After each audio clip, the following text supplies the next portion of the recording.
નમસ્કાર વિદ્યાર્થીઓ, દરેકનું હાર્દિક સ્વાગત છે. ધોરણ 11 વિષય ભૂગોળ સ્વાધ્યાય સોલ્યુશન ચેપ્ટર નંબર 14 આપતી વ્યવસ્થાપન. મિત્રો, સંપૂર્ણ સ્વાધ્યાયનું સોલ્યુશન જોઈશું. બીજી વાત કે તમારા અન્ય ચેપ્ટર અથવા તો અન્ય વિષયના સ્વાધ્યાય સોલ્યુશન લખવાના બાકી છે તો સંપૂર્ણ લિંક અથવા તો ચેનલના પ્લેલિસ્ટમાંથી પણ તમે જોઈ શકો છો. તો ચાલો શરૂ કરીએ. મિત્રો, ચેનલમાં નવા છો તો ફટાફટ સબસ્ક્રાઇબ કરી લેશો અને તમારા મિત્રોને પણ શેર કરશો. પ્રશ્ન 1, નીચેના પ્રશ્નોના સવિસ્તર ઉત્તર લખો. જેની અંદર પહેલો પ્રશ્ન છે કે ભાઈ કુદરતી પ્રકોપો અને દુર્ઘટનાઓ વિશે સવિસ્તર સમજાવો. સવિસ્તર છે એટલે મિત્રો લોંગ તો હોવાનો જ. વિડીયોને લાઇક ના કરી હોય તો કરી દેશો. જ્વાળામુખી, ભૂકંપ, ચક્રવાત, દુષ્કાળ, પૂર, ભૂસ્ખલન વગેરે જેવી ઘટનાઓ વિનાશ સર્જા છે. તેથી તેને કુદરતી પ્રકોપ કહે છે. આવા પ્રકોપો અણધારી આવે છે અને બહુ જ થોડા સમયમાં વિનાશ સર્જે છે.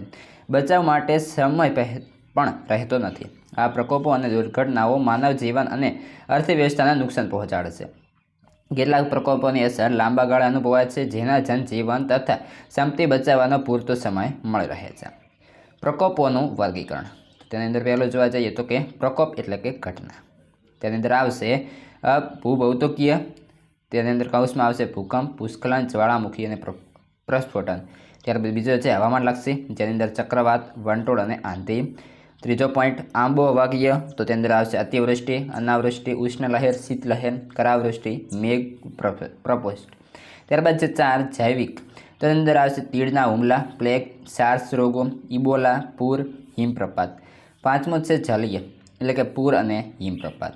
છઠ્ઠું છે માનવ સર્જિત, તો તેની અંદર આવશે અણુ દુર્ઘટના, ઔદ્યોગિક દુર્ઘટના, યુદ્ધ અને અણુ વિસ્ફોટ. આ પ્રકોપોની અસરો, તો તેની અંદર આવશે જાનમાલનું મોટું નુકસાન થાય છે. ઇમારતો, સડકો, રેલવે લાઇનો, પુલો વગેરેનું નુકસાન થાય છે. લોકોને પારાવાર હાલાકી થાય છે. ક્યારેક તો સ્થળાંતર કરવું પડે છે અને લોકોના ઘરબાર પણ છોડી દેવા પડે છે. તે ઉપરાંત વેપાર, ઉદ્યોગો, કારખાનાઓ વગેરેને મોટું નુકસાન થાય છે. જંતુજન્ય રોગોને કારણે લોકો પરેશાન થાય છે. અણુ વિસ્ફોટોની અસરો લાંબા સમય સુધી રહે છે. ભોગ બનેલા લોકોની પેઢીઓ સુધી તેની અસરો રહે છે. નવી પેઢી ખોડખાંપણવાળી જન્મે છે. ઝેરી વાયુના પ્રસરણને લીધે લાખો લોકો મોતના મુખમાં ધકેલાઈ જાય છે. આ બધી દુર્ઘટનાઓ અને પ્રકોપોને પહોંચી વળવા માટે કેન્દ્ર અને રાજ્ય સરકાર સાથે મળીને કાર્ય કરે છે. તેથી અસરો હળવી કરવા માટે સરકાર ટીમ બનાવે છે, જે લોકો આપત્તિના સમયે બચાવ કાર્યમાં મદદ કરે છે. વિજ્ઞાન અને ટેકનોલોજીનો ઉપયોગ કરી આ પ્રકોપો પર ઘણા અંશે નિયંત્રણ મેળવી શકાય છે. કૃત્રિમ ઉપગ્રહો દ્વારા ચક્રવાત, સુનામી, અતિવૃષ્ટિ જેવા કુદરતી પ્રકોપોની આગોતરા માહિતી મેળવી શકાય છે, જેથી કરીને તેની અસરોથી બચવાના ઉપાયો કરી શકાય છે. શાળાઓમાં આ વિશે શિક્ષણ આપવું જોઈએ. પ્રશ્ન 2 છે ભૂકંપની જનસમુદાય પર થતી અસરો સમજાવો. તો ભૂકંપ એ કુદરતી પ્રકોપ છે. તેની અનેક વિનાશક અને રચનાત્મક અસરો જોવા મળે છે, જે આ પ્રમાણે છે. ભૂકંપને કારણે કેટલાક વિસ્તારોમાં જમીનમાંથી ફાટ પડે અને તેમાંથી ગરમ વાયુ અને ગરમ પાણી, ક્યારેક રેતી પણ બહાર ફેંકાય છે. નાના ઝરણા તથા નદીઓના વહેણ બદલાઈ જાય છે અને સમુદ્ર મોજા તથા ભરતી વધુ વિનાશક બની જાય છે. ભૂકંપને કારણે જળ હોય ત્યાં સ્થળ અને સ્થળ હોય ત્યાં જળ રચાય છે. એટલે કે ક્યાંક સમુદ્ર હોય ત્યાં ટાપુ રચાય છે અને ક્યાંક ટાપુ કે પર્વત પ્રદેશો જળમાં ગરકાવ થઈ જાય છે. ભૂકંપના કારણે ભૂમિના નીચેના સ્તરો બદલાતા ખારા પાણી મીઠા બને છે અને તેમાંથી વિપરીત પરિસ્થિતિ પણ અનુભવાય છે. ભૂકંપના કારણે શહેરી વિસ્તારોમાં ઘણું જ વ્યાપક નુકસાન થાય છે. વૃક્ષો, વીજળીના થાંભલાઓ વગેરે તૂટી જાય છે. તેથી નીચે દાબી જવાથી કે વીજ પ્રવાહ ખુલ્લો થઈ જવાથી પશુઓ તથા માનવીઓના મૃત્યુ પણ થાય છે. મકાનોમાં તિરાડો પડે છે અને બહુમાળી મકાનોનું બાંધકામ નબળું પડે છે અને ક્યારેક તૂટી પણ પડે છે. રેલવે તથા સડક માર્ગોને પણ નુકસાન થાય છે. જળાશય અને દિવાલો ક્ષતિગ્રસ્ત થતાં આકસ્મિક વિનાશક પૂરની સ્થિતિ સર્જાઈ શકે છે. ગુજરાતમાં 26 જાન્યુઆરી 2001માં આવેલા ભૂકંપે ભારે તારાજી સર્જી હતી. રાત્રિના સમયે થતો ભૂકંપ વધુ વિનાશકારક હોય છે, કારણ કે લોકોને બચાવ માટે મોકો મળતો નથી. સમુદ્રના તળિયે થતા ભૂકંપને કારણે સુનામી આવે છે અને સમુદ્રના મોજા ખૂબ ઊંચા ઉછળાય છે. આ ભૂકંપના કારણે વ્યાપક નુકસાન થાય છે. પ્રશ્ન 3 છે દુષ્કાળના પરિણામોની ચર્ચા કરો. વરસાદ અલ્પ માત્રામાં પડ્યો હોય, પાણીની કારમી તંગી ઊભી થઈ હોય, ખેતી ન થઈ શકી હોય, પશુઓ માટે ઘાસચારો પ્રશ્ન ઊભો થતો હોય વગેરે લક્ષણોની સામૂહિક સ્થિતિને દુષ્કાળ કહે છે.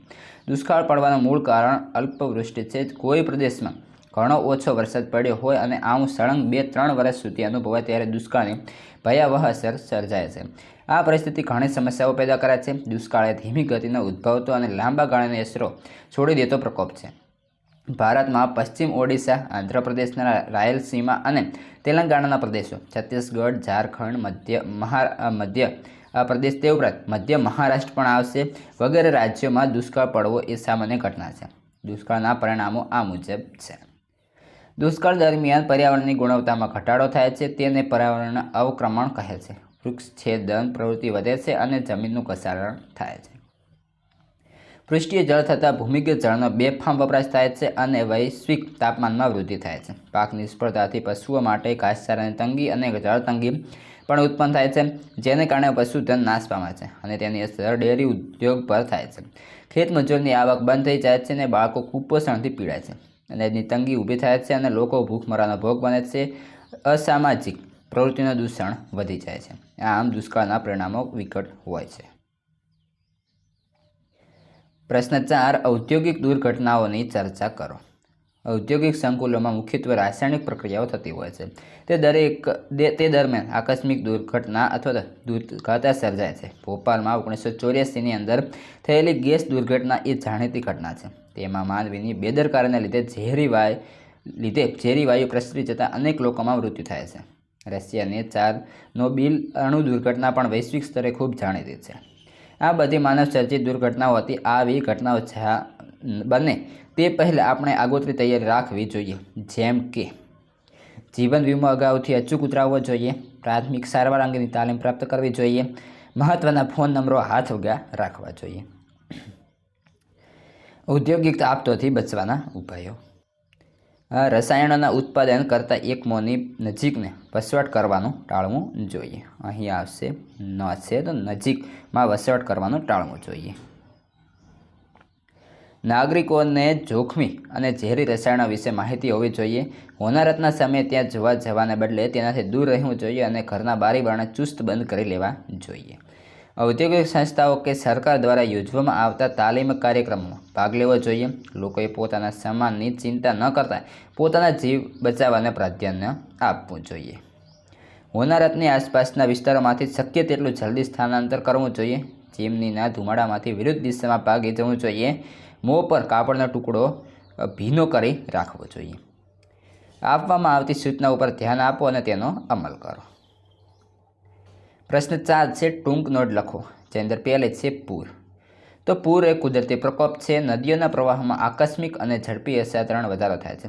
વધારાનું પાણી નદીના બંને કાંઠાના પ્રદેશો ઉપર ફેલાઈ જાય અને તે પાણીની થોડા સમય સુધી ઝડપી અસર રહે તે સ્થિતિને નદીનું પૂર કહે છે. ઉપરાંત નદી બંધોમાં ફાટ પડે કે ભંગાણ સર્જાય ત્યારે સંચયિત થયેલો જળનો જથ્થો ખૂબ જ વેગથી બહાર ધસી આવે છે અને આ રીતે પણ પૂરની સ્થિતિ સર્જાય છે. પૂર આવતા પહેલાં લેવાના જે છે સાવચેતીના પગલાં. મિત્રો, જે અમુક મેન પોઈન્ટ પડતો હોય ત્યાં તમે બ્લેક બોલ પેન છે તેનાથી હાઇલાઇટ મુદ્દો પણ કરી શકો છો. તો તેની અંદર જોવા જઈએ તો કે ઊંચાઈવાળા સ્થળોની અને ત્યાં પહોંચવાના ટૂંકા માર્ગો વિશે જાણી લેવું જોઈએ. ઘરનો બધો કિંમતી સામાન સલામત સ્થળે ખસેડી લેવો જોઈએ અને પાણી, ગટર તેમજ વીજળીના જોડાણો બંધ કરી દેવા જોઈએ. ત્રીજું છે પોતાના વાહનો બંધ પડી જાય તો વિલંબ કર્યા વગર વાહન છોડી સલામત સ્થળે ખસી જવું જોઈએ અને નદી પરના લોઅર બ્રિજ પરથી મુસાફરી કરવાનું ટાળવું જોઈએ. પ્રાથમિક સારવાર માટેની કીટ અને વસ્તુઓ બાંધીને લઈ જવા અથવા લોકોને બચાવી શકાય તે માટે ઝાડા દોરડા, નાનો રેડિયો, ટોર્ચ, છત્રી, પ્લાસ્ટિકની કોથળીઓ વગેરેનો હાથ વગર રાખવા જોઈએ. લાંબા દંડા, વાંસ, ઊનના વસ્ત્રો, પીવાનું પાણી તથા નાસ્તા વગેરે સાથે રાખવો. પૂર દરમિયાન રાખવા માટે સાવચેતી. તો કે રેડિયો, ટીવી, ઇન્ટરનેટ અને સમાચાર પત્રોના સતત સંપર્કમાં રહેવું જોઈએ. અજાણ્યા પાણીમાં ઉતરવાનું સાહસ કરવું જોઈએ નહીં. અગત્યના કિંમતી દસ્તાવેજો અને જીવન રક્ષક દવાઓ હંમેશા સાથે રાખો. પાણી ઉકાળીને પીવું અને તાજો ખોરાક ખાવો. સ્થળાંતર કરવું પડે તેવા સંજોગોમાં તમારું સરનામું તમારા વિસ્તારના DMT કાર્યકરને આપી રાખો. પૂર પછીની કાર્યવાહી. પૂર આવી ગયું તેના પછી શું કાર્યવાહી કરવી તે જોઈએ.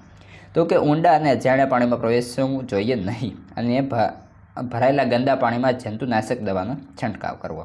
ઘરમાં પૂરનું પાણી ભરાયું હોય તો તેમાં રહેવું સલામત નથી. ગટર, વીજળી અને પાણીની લાઈનનો ચેક કરાવી લેવી જોઈએ. ઘણી વખત ગટર અને પીવાના પાણીની લાઈનમાં ભંગાણ સર્જાય છે અને ગટરનું પાણી પીવાના પાણી સાથે ભળી જાય છે. તેથી ઉકાળેલું ક્લોરીનયુક્ત પાણી પીવું જોઈએ. પૂર પછી ચેપી રોગો ફેલાવાની શક્યતાઓ રહે છે. તેથી એવા સંજોગોમાં ડૉક્ટરી સલાહો લેવી જોઈએ. પ્રશ્ન 2, ભૂકંપની સામે બચાવની કામગીરી. ભૂકંપ એ કુદરતી પ્રકોપ છે. ભૂકંપ સામેના બચાવમાં આપણું પ્રથમ લક્ષ્ય જીવન રક્ષણ હોવું જોઈએ. ભૂકંપ સામે આ મુજબના બચાવના પગલાં લેવા જોઈએ. ખુલ્લા મેદાનમાં હોઈએ તો ઊંધા સૂઈ જવું જોઈએ. મકાન, શાળા કે કોઈ ઇમારતની અંદર હોઈએ તો મજબૂત ટેબલ, પાટલી જેવી વસ્તુ નીચે બેસી જવું જોઈએ. ધ્રુજારી શરૂ થાય ત્યારે ઘરમાં રહેલા ભારે ફર્નિચર અને કાચથી દૂર રહેવું જોઈએ. ધ્રુજારી બંધ થાય ત્યાં સુધી મજબૂત આદર્શ નીચે રહેવું જોઈએ અને ધ્રુજારી બંધ થતાં સલામતીને ધ્યાનમાં લઈ ઝડપથી બહાર નીકળવું જોઈએ. બહુમાળી ઇમારતમાં ફસાયા હોઈએ ત્યારે ગભરાઈને બીજાને ધક્કા મારીને બહાર નીકળવાને બદલે દિવાલને અડકીને ઊભા રહેવું અને નીચે ઉતરવા માટે લિફ્ટનો ઉપયોગ કરવાને બદલે સીડીઓનો ઉપયોગ કરવો. વીજળીના થાંભલા, વૃક્ષો, બહુમાળી ઇમારતથી શક્ય તેટલા દૂર જતા રહેવું જોઈએ. ભૂકંપ વખતે સ્ટેડિયમ, થિયેટર, ઓડિટોરિયમ વગેરે જગ્યાઓ ફસાયા હોઈએ તો બહાર નીકળવા માટે ઘસારો કરવાને બદલે સલામત સ્થાન શોધી ઊભા રહી જવું જોઈએ. અપંગો, બાળકો, સ્ત્રીઓ, વૃદ્ધો વગેરેને સલામત રીતે બહાર નીકળવા માટે પ્રાથમિકતા આપવી. ટીવી, ઇન્ટરનેટ બંધ થઈ જાય તે સ્થિતિમાં હોમ રેડિયો દ્વારા જરૂરી સંપર્કો કરી શકાય છે. ભૂકંપ બંધ થયા પછીની કામગીરી. માનસિક રીતે સ્વસ્થ રહો અને બીજાને મદદ કરવાનો પ્રયત્ન કરો. ભૂકંપ દરમિયાન અલગ થઈ ગયેલા કુટુંબના સભ્યોને સંપર્ક કરવાનો પ્રયત્ન કરો. કાટમાળ નીચે દટાયેલી વ્યક્તિઓ વિશે જાણકારી મળે તો બચાવ ટુકડીને તેના વિશે માહિતી આપો. ભૂકંપની નુકસાન પામેલી ઇમારતોમાં જવાનું ટાળો. ઘરમાં પ્રવેશતા પહેલાં તેની સલામતીની ખાતરી કરો. ગેસ લીકેજ જણાય તો બધા વીજકરણોને સ્વિચ તુરંત બંધ કરી દો. અફવાઓ ન ફેલાવો અને અફવાઓ પર ધ્યાન ન આપો. પ્રસાર માધ્યમો અને ઇન્ટરનેટનો યોગ્ય ઉપયોગ કરી સાચી માહિતી પ્રસારિત કરો. આગ લાગતી હોય તો તાત્કાલિક અગ્નિશામક ફોન નંબર 101 અને police control room phone number 100 પર સંપર્ક કરો.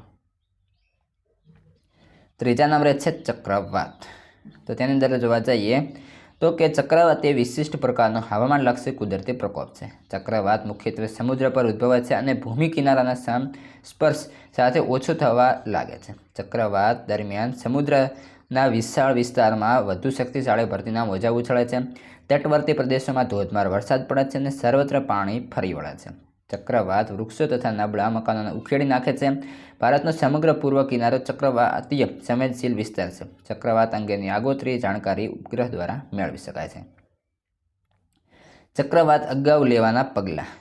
અફવા ફેલાવશો નહીં, ભયભીત થશો નહીં. અધિકૃત સમાચારો અને ચેતવણીઓ સતત સાંભળતા રહો. જરૂર જણાય તો પાલતુ પશુઓને છોડી મૂકો. માછીમારોએ દરિયામાં જવું નહીં અને પોતાની બોટ સલામત સ્થળે લાંગરવી. દરિયાકાંઠે વસતા લોકોએ સલામત સ્થળે ખસી જવું અને ઊંચાઈ પર રહેલા સ્થળોએ આશ્રય લેવો. સ્થળાંતર કરતી વખતે સૂકો નાસ્તો, પાણી, ધાબળા, પ્રાથમિક સારવારની કીટ સાથે રાખો. ચક્રવાત દરમિયાન લેવાના પગલાં. તો કે જર્જરિત મકાન, વૃક્ષ કે વીજળીના થાંભલા વગેરે આડશમાં ઊભા ન રહેવું. ઇન્ટરનેટ, મોબાઈલ, રેડિયો વગેરે દ્વારા સમાચાર મેળવતા રહેવું. અધિકૃત વ્યક્તિઓ કે સરકાર દ્વારા આપવામાં આવતી સૂચનાઓનો અમલ કરો. વીજ પ્રવાહ અને ગેસ કનેક્શન બંધ કરી દેવા. ચક્રવાત પછી લેવાના પગલાં. તો કે ક્ષતિગ્રસ્ત મકાનોની અંદર જવાનો પ્રયાસ ન કરો અને જો ઘર સલામત હોય તો જ ઘરમાં રહો. ચક્રવાત પૂરો થઈ ગયા પછી જ ઘરની બહાર નીકળવું અને વાવાઝોડાને કારણે થયેલા કાટમાળની સામગ્રીઓથી દૂર રહેવું. સુરક્ષિત ખોરાકનો ઉપયોગ કરવો. સ્થળાંતર કર્યું હોય તો મળેલી સૂચના મુજબ જ પાછા ફરવું અને ઘરના ગેસ અને વીજળી કનેક્શન તપાસી લેવા. બચાવની કામગીરી માટે ફાયર બ્રિગેડ, પોલીસ, સ્વૈચ્છિક સેવાકીય સંસ્થાઓ વગેરેને સંપર્ક કરો. કુદરતી પ્રકોપ. ભૂકંપ, દુષ્કાળ, પૂર, ચક્રવાત, ભૂસ્ખલન, જ્વાળામુખી પ્રસ્ફોટન વગેરે ઘટનાઓ વિનાશ સર્જે છે. તેથી તેમણે કુદરતી પ્રકોપ કહે છે. આવા પ્રકોપ અણધાર્યા આવે છે અને બચાવની કામગીરી માટે સમય રહેતો નથી. તેથી ઘણો વિનાશ સર્જે છે. કેટલાક પ્રકોપોની અસર લાંબા ગાળે અનુભવાય છે, જેમાં જનજીવન તથા સંપત્તિ બચાવવાનો પૂરતો સમય મળી રહે છે. કુદરતી પ્રકોપો અને દુર્ઘટનાઓ માનવ જીવન અને અર્થવ્યવસ્થાને નુકસાન પહોંચાડી ઘટનાઓ છે. કુદરતી પ્રકોપોનું વર્ગીકરણ 6 ભાગમાં કરવામાં આવે છે, જે નીચે મુજબ છે. પહેલો છે ભૂભૌતિકીય. તો તેની અંદર આવશે ભૂકંપ, ભૂસ્ખલન અને જ્વાળામુખી. હવામાનલક્ષી. તો તેની અંદર આવશે ચક્રવાત, વંટોળ, આંધી. ત્રીજું છે આબોહવાકીય. અતિવૃષ્ટિ, અનાવૃષ્ટિ, શીતલહેર, ઉષ્ણલહેર, કરાવૃષ્ટિ, મેઘ પ્રસ્ફોટ વગેરે. 4 જૈવિક તો કે તીડના હુમલા, પ્લેગ, સોર્સ રોગો, ઇબોલા. 5 જલીય તેની અંદર આવશે પૂર અને હિમપ્રપાત. ટેકનિકલ વિકાસ સાધી ચૂકેલા દેશો પ્રકોપોની અસર નિયંત્રણ કરવામાં સફળ રહ્યા છે. આ પ્રકોપોથી થતા વીજનાશને ઘટાડવા માટે આપતી વ્યવસ્થાપન જરૂરી છે. પ્રશ્ન 5 ઔદ્યોગિક દુર્ઘટનાઓથી બચવાના ઉપાયો. તો કે ઔદ્યોગિક દુર્ઘટનાઓ માનવ સર્જિત છે. નાની મોટી બેદરકારી આવી ઘટનાઓનું કારણ બને છે. ઔદ્યોગિક સંકુલોમાં મુખ્યત્વે રાસાયણિક પ્રક્રિયાઓ થતી હોય છે. તે દરમિયાન આકસ્મિક દુર્ઘટનાઓ સર્જાઈ શકે છે. તેમાંથી બચવાના ઉપાયો આ પ્રમાણે છે. બને ત્યાં સુધી ઝેરી રસાયણોનું ઉત્પાદન કરતા એકમોની નજીક વસવાટ કરવો જોઈએ નહીં. જોખમી રસાયણોના ગુણધર્મોમાંથી માહિતગાર રહેવું જોઈએ. સામાજિક અને સરકારી સંસ્થાઓએ તાલીમની કાર્યક્રમોનું આયોજન કરવું જોઈએ અને યુવાનોએ આવી આકસ્મિક દુર્ઘટનાઓ વખતે બચાવ કામગીરીની તાલીમ લેવી જોઈએ, જેથી કરીને તે દુર્ઘટનાના સમયે બીજાને મદદરૂપ થઈ શકે. ચીમનીના ધુમાડા કઈ દિશામાં જાય છે તેનું અવલોકન કરી તેની વિરુદ્ધ દિશામાં જાઓ. ઔદ્યોગિક અકસ્માતના સમય પર કઈ દિશામાં સ્થળાંતર કરી શકાય તેમ છે તેના વિશે અગાઉથી માહિતી મેળવી લેવી જોઈએ. દુર્ઘટનાના સમયે એક જવાબદાર નાગરિક તરીકે પોલીસ, ફાયર બ્રિગેડ, એમ્બ્યુલન્સ અને સરકારી સત્તાધીશોને જાણ કરો. અકસ્માત વખતે મોં પર ભીનો રૂમાલ અથવા કાપડનો ટુકડો રાખો. વધુ પ્રમાણમાં ઝેરી ગેસ જણાય તો કોઈ વાહનમાં બેસી સલામત સ્થળે પહોંચી જાઓ અને ઘરમાં હો તો બારી બારણે ચુસ્ત રીતે બંધ કરી દો. હોનારતના સ્થળની નજીક જવા પ્રયત્ન ન કરો અને બિનજરૂરી ભીડ અટકાવો. સામાન કરતાં જીવન કિંમતી છે તેની સામાનની ચિંતા કર્યા વગર સૌપ્રથમ જાન બચાવો. સાયરન સાંભળે ટીવી પર જરૂરી સૂચનાઓ સાંભળો અને તેનો અમલ કરો. અશક્ત, બીમાર, અપંગ વ્યક્તિઓ, સ્ત્રીઓ, બાળકો વગેરેને યોગ્ય મદદ કરો અને સલામતીની ખાતરી કરો. પ્રશ્ન 6 આપત્તિ વ્યવસ્થાપન. તો કે કુદરતી પ્રકોપ અને આપત્તિઓને કુદરતી પ્રક્રિયામાં માનવીની દખલગીરીનું પરિણામ માનવામાં આવે છે. કેટલીક વાર પ્રકોપો અણધાર્યા આવે છે અને થોડી ક્ષણોમાં વિનાશ સર્જે છે અને તેથી બચાવની કામગીરીને સમય મળતો નથી. કેટલાક પ્રકોપોની અસર લાંબા ગાળે અનુભવાય છે. તેમાં જનજીવન તથા સંપત્તિ બચાવવાનો સમય મળે છે. ટેકનિકલ વિકાસ સાધી ચૂકેલા દેશો પ્રકોપોની અસરને નિયંત્રિત કરવામાં ઘણા અંશે સફળ થયા છે. આજના આ ટેકનિકલ યુગમાં પરિવહન અને સંદેશાવ્યવહારમાં ઘણો વિકાસ થયો છે, જેને કારણે પ્રકોપો તથા આપત્તિઓમાં બચાવની કામગીરી સમયસર થઈ શકે છે. ઉપગ્રહોને કારણે કેટલીક આપત્તિઓના આગોતરા સંકેતો પ્રાપ્ત કરી શકાય છે. તેને માટે આપત્તિ વ્યવસ્થાપન જરૂરી બન્યું છે. તેની મદદથી જીવસૃષ્ટિ અને અન્ય સંપત્તિનો વિનાશ ઘટાડી શકાય છે. આપત્તિઓ સામે રક્ષણ મેળવવા રાજ્ય સરકારો અને કેન્દ્ર સરકાર દ્વારા ડિઝાસ્ટર મેનેજમેન્ટ ટીમ તૈયાર કરવામાં આવી છે. આ ટીમને જુદી જુદી આપત્તિઓના સમય તરીકે કામ કરવું જોઈએ, જે તેની તાલીમ આપવામાં આવે છે. પ્રશ્ન 7 અણુ વિસ્ફોટ. અણુ વિસ્ફોટ એ કદાચ સૌથી વધુ ભયંકર અને જાનમાલની કરતી અને લાંબા ગાળા સુધી અસર કરતી દુર્ઘટના છે. આ માનવ સર્જિત પ્રકોપ છે. વર્ષ 1945માં બીજા વૈશ્વિક યુદ્ધ વખતે જાપાનમાં 2 શહેરો હિરોશીમા અને નાગાસાકી પર અમેરિકાએ અણુબોમ્બ ફેંક્યા હતા અને તેમાં 2 લાખથી વધુ લોકોના મોત નીપજ્યા હતા. સેંકડો લોકો રેડિયેશનની અસરના કારણે જીવલેણ બીમારીઓનો ભોગ બન્યા હતા અને અસંખ્ય લોકો અપંગ અને નિરાધાર બન્યા હતા. આ અણુબોમ્બની અસર આજે પણ જોવા મળે છે. આવી માનવ સર્જિત દુર્ઘટનાઓથી બચવું એ માનવના હાથમાં છે. પ્રશ્ન 3 નીચેના પ્રશ્નોના 1-2 વાક્યની અંદર જવાબ આપો. જેની અંદર પહેલો પ્રશ્ન છે કે કુદરતી પ્રકોપને બીજા કયા નામથી ઓળખાવી શકાય? તો કુદરતી પ્રકોપને કુદરતી ઘટનાના નામથી ઓળખાવી શકાય. પ્રશ્ન 2 પૃથ્વી પર થતા પરિવર્તન માટે કયા પરિબળો જવાબદાર છે? જવાબ આવશે પૃથ્વી પર થતા પરિવર્તનો માટે જ્વાળામુખી પ્રસ્ફોટન, ભૂકંપ, દુષ્કાળ, પૂર, ચક્રવાત, ભૂસ્ખલન વગેરે જેવી કુદરતી ઘટનાઓ જવાબદાર છે. પ્રશ્ન 3 કયા દેશો પ્રકોપોની અસરને નિયંત્રિત કરવામાં સફળ થયા છે? ટેકનિકલ વિકાસ સાધી ચૂકેલા દેશો પ્રકોપોની અસરને નિયંત્રિત કરવામાં સફળ થયા છે. પ્રશ્ન 4 પ્રકોપોને કેટલા ભાગમાં વર્ગીકૃત કરી શકાય? પ્રકોપોને 6 ભાગની અંદર વર્ગીકૃત કરી શકાય. પ્રશ્ન 5 જૈવિક પ્રકોપોના 2 ઉદાહરણ આપો. તો પ્લેગ અને ઇબોલા જેવા રોગો જૈવિક પ્રકોપોના 2 ઉદાહરણો છે. પ્રશ્ન 6 ભૂભૌતિકીય પ્રકોપોના 2 ઉદાહરણ આપો. ભૂકંપ, ભૂસ્ખલન, જ્વાળામુખી પ્રસ્ફોટન એ ભૂભૌતિકીય પ્રકોપોના ઉદાહરણ છે. પ્રશ્ન 7 સંભવિતતા અને તીવ્રતા અથવા જોખમને આધારે ભારતમાં કેટલા ભૂકંપ ક્ષેત્રો પાડવામાં આવ્યા છે? તો સંભવિતતા અને તીવ્રતા અથવા જોખમને આધારે ભારતમાં 5 ભૂકંપ ક્ષેત્રો પાડવામાં આવ્યા છે. પ્રશ્ન 4 નીચેના પ્રશ્નો માટે આપેલા વિકલ્પોમાંથી સાચો વિકલ્પ પસંદ કરીને લખવાનો છે. પહેલો વિકલ્પ છે નીચેનામાંથી કયો પ્રકોપ માનવ સર્જિત છે? તો અણુ વિસ્ફોટ.